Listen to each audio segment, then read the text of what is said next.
જય હિન્દ ભાઈ બહેનો। જીપીએસસીએ પોતાની આરએફઓ પરીક્ષા જે 2020-21માં જેના ફોર્મ બહાર પડેલા એ પરીક્ષામાં પ્રશ્ન પૂછેલો છે કે આમુખમાં લોકતંત્રાત્મક શબ્દ લોકપ્રિય સાર્વભૌમત્વના સિદ્ધાંત ઉપર આધારિત છે, ચર્ચા કરો। 200 શબ્દમાં આ જવાબ લખવાનો તો અંદાજિત, અને એને આપણે અંગ્રેજીમાં જોઈએ તો આપણે આવી રીતના કંઈક પ્રશ્ન બનેલો હતો। The word democratic in the preamble is based on the doctrine of populist sovereignty. Discuss. ભાઈ બહેનો, આ પ્રશ્ન આપણે જોઈએ તો એ બતાવવા માગે છે કે લોકપ્રિય સાર્વભૌમત્વના સિદ્ધાંત ઉપર આધારિત છે। તો જે વિદ્યાર્થીને લોકપ્રિય સાર્વભૌમત્વ શું છે, જો એની સમજ પ્રાપ્ત નથી તો એ વિદ્યાર્થીના પ્રશ્નનો જવાબ આપવો અત્યંત અઘરો થઈ જાય। ખાસ કરીને ભાઈ બહેનો, જે વિદ્યાર્થીઓ ગાઈડ્સથી તૈયારી કરતા હોય છે, ચાહે લક્ષ્મીકાંત હોય ચાહે અન્ય કોઈ પણ ગાઈડથી તૈયારી કરતા હોય, તો એમાં બેસિક પોલિટિકલ સાયન્સના જે થિયરીઝ છે એની કોઈ વિસ્તૃત વ્યાખ્યા થયેલી હોતી નથી। એટલે આ પ્રકારની સ્થિતિમાં વિદ્યાર્થી સરસ તૈયારી કરીને ગયો હોય તે છતાં જ્યારે આ પ્રકારની ટર્મિનોલોજી આવી જાય પોપ્યુલિસ્ટ સોવરેન્ટી, ત્યારે એને મૂંઝવણ થતી હોય છે કે ખરેખર આમાં આને શું સમજવાનું છે। તો જ્યારે આપણે આ પ્રશ્નનો જવાબ આપણે તૈયાર કરીશું તો પ્રશ્ન ચર્ચા કરવાનું કહે છે। ચર્ચા કરવાનું એ કહે છે કે આપણા બંધારણના આમુખમાં જે લોકતંત્રાત્મક શબ્દનો ઉલ્લેખ થયો છે એ લોકતંત્રાત્મક શબ્દ ખરા અર્થમાં જોવા જાઓ તો એ આ સિદ્ધાંતને દર્શાવે છે, આ સિદ્ધાંત પર આધારિત છે। તો લોકતંત્રનો લોકપ્રિય સાર્વભૌમત્વ સાથે શું સંબંધ છે એની ઉપર આપણે ચર્ચા કરવાની છે, અને એ સંદર્ભમાં આપણું બંધારણનું આમુખ કઈ રીતના ભારતને એક લોકપ્રિય સાર્વભૌમત્વ આધારિત રાજ્ય વ્યવસ્થાના રૂપમાં સ્થાપિત કરે છે, અને સાથોસાથ એ લોકપ્રિય સાર્વભૌમત્વને સુનિશ્ચિત કરવા માટે એક લોકશાહી વ્યવસ્થાની સ્થાપના પણ કરે છે। ભાઈ બહેનો, આ સંદર્ભમાં જ્યારે આપણે એનો જવાબ વિચારીએ કે પ્રશ્ન આ બે ટર્મ અને એની ઉપર ચર્ચાથી જોડાયેલો છે, એ પ્રશ્નની સમજ મેળવ્યા પછી આપણે જ્યારે એના જવાબથી જોડાઈએ તો મારા ભાઈ બહેનો, જવાબની અંતર્ગત મુખ્યત્વે જે મુદ્દાઓ આપણે ડીલ કરવાના આવશે એ આવા 6-7 મુદ્દાઓ હોઈ શકે જેને આપણે ડીલ કરી શકીએ। કોઈ વિદ્યાર્થી ચાહે તો આને કોન્ક્રિટાઇઝ કરીને 5 પેરેગ્રાફમાં લખી શકે છે, 6 પેરેગ્રાફમાં લખી શકે છે। મેં મારી દ્રષ્ટિ અને વિચારના આધારે 7 મુદ્દાઓ રજૂ કરેલા છે। તો પ્રથમ તો જે પ્રસ્તાવના પેરેગ્રાફ આપણે લખીએ તો એમાં આપણે લોકપ્રિય સાર્વભૌમત્વનો અર્થ શું છે એની ઉપર પ્રકાશ પાડવો જોઈએ।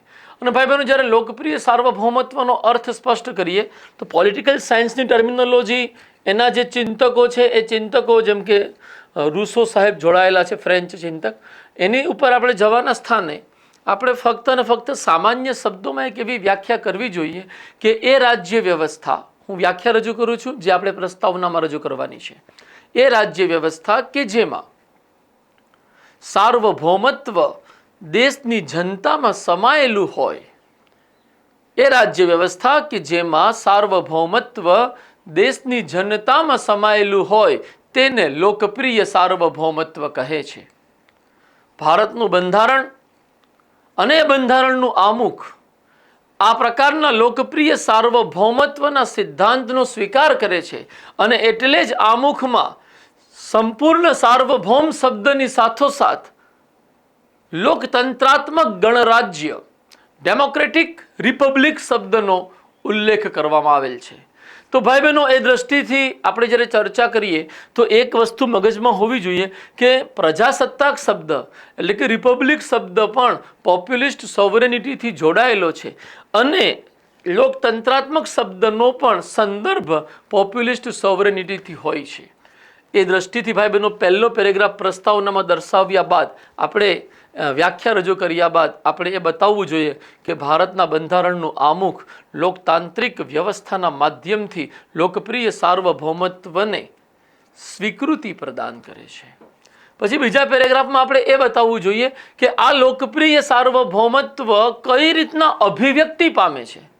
જનતામાં સમાયેલું છે સાર્વભૌમત્વ, એ હકીકત સાચી, અને એ સાચી છે પુરવાર કરવા માટે જે વ્યવસ્થા આપણે અમલમાં મૂકી છે એ વ્યવસ્થા સ્વયં અભિવ્યક્તિ છે કે જનતામાં જ સાર્વભૌમત્વ સમાયેલું છે. અને એ દ્રષ્ટિથી અભિવ્યક્તિના આ બે મુદ્દા સૌથી અગત્યના બને કે ભારતમાં સંસદીય લોકશાહી દ્વારા પ્રતિનિધિ શાસન સ્થાપિત કરાયું છે, જે એક પ્રકારની પરોક્ષ લોકશાહી છે.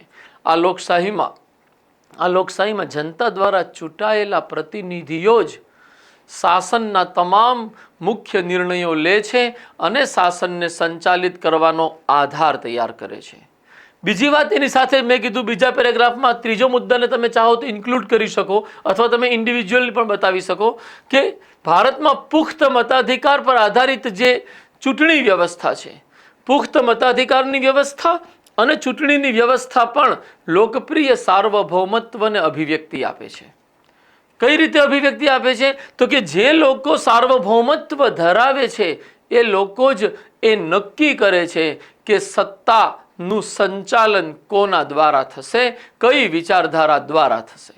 તો એ બાબતમાં આપણે બીજો પેરેગ્રાફ એ વસ્તુને પુષ્ટ કરતો બતાવવા માંગીએ છીએ કે જેની અંતર્ગત કે લોકતાંત્રિક વ્યવસ્થા અને લોકપ્રિય સાર્વભૌમત્વ વચ્ચેનો સંબંધ આપણે સ્પષ્ટ કરી શકીએ, જેમાં આપણે ત્રણ મુદ્દાઓ પર ખાસ ધ્યાન આપશું. એક, પ્રતિનિધિ શાસન; બીજું, પુખ્ત મતાધિકાર; અને ચૂંટણી વ્યવસ્થા. હું ફરીથી રિપીટ કરીશ કે તમે આને જુદા જુદા પેરેગ્રાફમાં પણ રજૂ કરી શકો અને તમે આ બંનેને એકીકૃત પેરેગ્રાફના રૂપમાં પણ રજૂ કરી શકો, જેવી તમારી પ્રેઝન્ટેશનની જે પદ્ધતિ બનતી હોય એ પ્રમાણે નક્કી કરવાનું. એ પછી મારા ભાઈ બહેનો ચોથો મુદ્દો આમાં આવે કે એ જવાબદાર શાસનની વ્યવસ્થા પણ લોકપ્રિય સાર્વભૌમત્વને અભિવ્યક્તિ છે કે જે લોકો સત્તામાં બેઠા છે, જે લોકો શાસનનું સંચાલન કરી રહ્યા છે, એ તમામ લોકો જનતા પ્રત્યે જવાબદાર છે. કઈ રીતે? તો કે બંધારણના અનુચ્છેદ 75(3) દ્વારા એ જોગવાઈ કરવામાં આવી છે કે કેન્દ્રીય મંત્રી પરિષદ સામૂહિકપણે લોકસભા પ્રત્યે જવાબદાર રહેશે. અને જો લોકસભામાં સરકારની વિરુદ્ધ અવિશ્વાસનો ઠરાવ પસાર થઈ જાય તો સરકારે ત્વરિત રાજીનામું આપી દેવું પડે છે. શાસનની આ જવાબદારી સતત છે અને પ્રત્યક્ષ છે, જે દર્શાવે છે કે ભારતમાં લોકપ્રિય સાર્વભૌમત્વની સ્થાપના સંસદીય લોકશાહી હેઠળના જવાબદાર શાસનના માધ્યમથી થાય છે. ભાઈ બહેનો, આ મુદ્દામાં જવાબદાર શાસનની આ પ્રકારની વ્યાખ્યા રજૂ કરી આપણે ફરીથી એ બાબતને પુષ્ટ કરવી જોઈએ કે યસ, લોકતંત્રાત્મક ગણરાજ્યની અંતર્ગત જેવી લોકશાહી ભારતે અપનાવી છે એ લોકશાહી દ્વારા ભારત લોકપ્રિય સાર્વભૌમત્વના સિદ્ધાંતને સુસ્થાપિત કરે છે. એ પછી ભાઈ બહેનો બહુસ્તરીય લોકશાહી વ્યવસ્થા, જનરલી જ્યારે લોકપ્રિય સાર્વભૌમત્વની ચર્ચા થતી હોય છે તો આ મુદ્દાને અવગણી દેવામાં આવતો હોય છે. શું છે બહુસ્તરીય લોકશાહી વ્યવસ્થા? તો કે ભારતમાં ફક્ત કેન્દ્ર સરકારના સ્તરે લોકસભા ચૂંટણી સુધી જ આપણી સંસદીય લોકશાહી સીમિત નથી. લોકોમાં સમાયેલા સાર્વભૌમત્વને જુદા જુદા સ્તરે અભિવ્યક્તિ પ્રાપ્ત થાય છે. જ્યાં સુધી સવાલ રાષ્ટ્રીય સ્તરનો છે તો લોકસભાના માધ્યમથી પ્રતિનિધિત્વને અભિવ્યક્તિ આપવામાં આવે છે. રાજ્યના સ્તરે વિધાનસભાઓના માધ્યમથી અભિવ્યક્તિ આપવામાં આવે છે તથા સ્થાનિક સ્તરે પંચાયતો અને નગરપાલિકાઓ.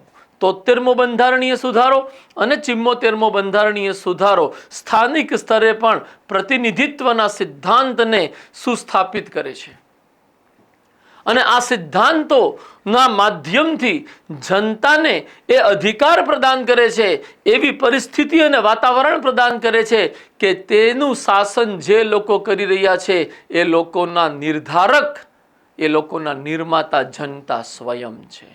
તો બહુસ્તરીય multilevel democratic system, local level, state level and national level, પણ લોકોમાં સમાયેલા સાર્વભૌમત્વને અનેક સ્વરૂપે અને અનેક સ્તરે અભિવ્યક્તિ આપે છે, જે આપણી લોકતંત્રાત્મક વ્યવસ્થાનો એક આધાર સ્તંભ છે.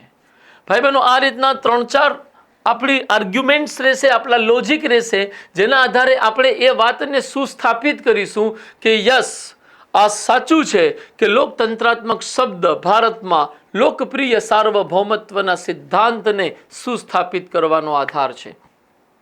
આ સાથે જ ભાઈ બહેનો એની મર્યાદાઓ પણ આપણે લખવી પડે કે લોકપ્રિય સાર્વભૌમત્વ તેના આદર્શોના શિખર સુધી હજુ ભારતીય બંધારણ હેઠળ શક્ય નથી, શક્ય થયું નથી. લોકપ્રિય સાર્વભૌમત્વનો એક આદર્શ છે પ્રત્યક્ષ લોકશાહી, જનતા દ્વારા, જનતા વડે, જનતા માટે ચાલતું શાસન. અને એવા શાસનની સ્થાપના, પ્રત્યક્ષ લોકશાહી વ્યવસ્થાની સ્થાપના ભારતના બંધારણ હેઠળ થયેલ નથી. તો એ એક એવી મર્યાદા છે જેનો આપણે ચર્ચાના સંદર્ભમાં ઉલ્લેખ કરવો જોઈએ કે ભારતમાં લોકપ્રિય સાર્વભૌમત્વની અભિવ્યક્તિ પરોક્ષ રીતે છે, પ્રત્યક્ષ રીતે દેખાતી નથી. જો કે તેનો અપવાદ ગ્રામ સભાને માની શકાય.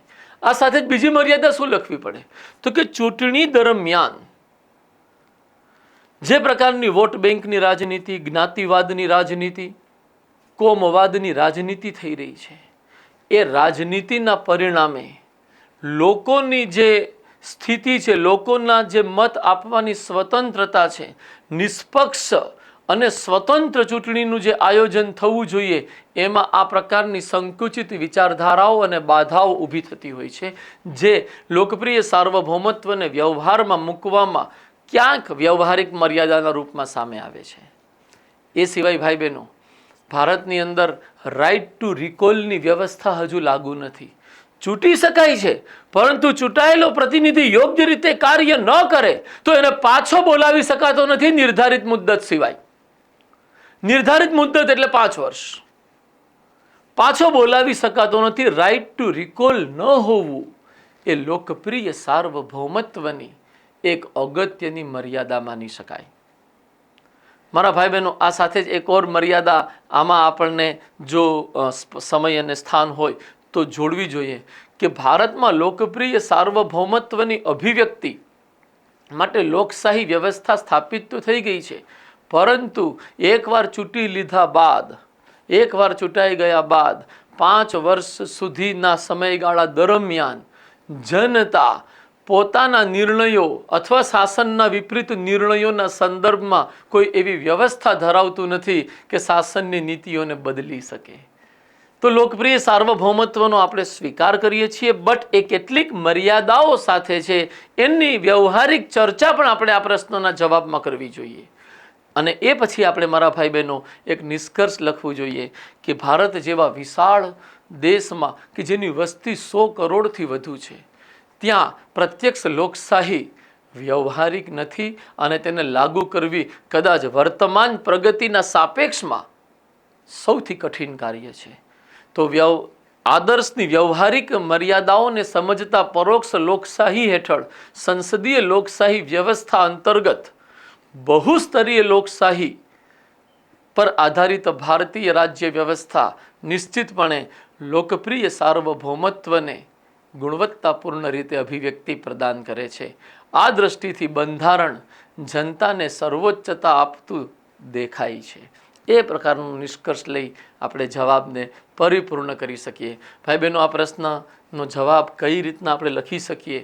ઓપિનિયન અથવા વ્યૂ આધારિત પ્રશ્ન હતો, ચર્ચા આમાં કરવાની હતી, એ પ્રમાણે આપણે ચર્ચા કરી છે. મને વિશ્વાસ છે આ પ્રકારની ચર્ચાથી આપને પણ મસ્તિષ્કમાં જુદા જુદા આયામો લોકપ્રિય સાર્વભૌમત્વના અને લોકતંત્રના પ્રાપ્ત થયા હશે. ભાઈ બહેનો, આ વિડીયો આપને ગમ્યો હોય તો પ્લીઝ એને લાઇક કરજો અને યથાશક્ય અધિકતમ એને શેર કરજો. Thank you very much. જય હિન્દ.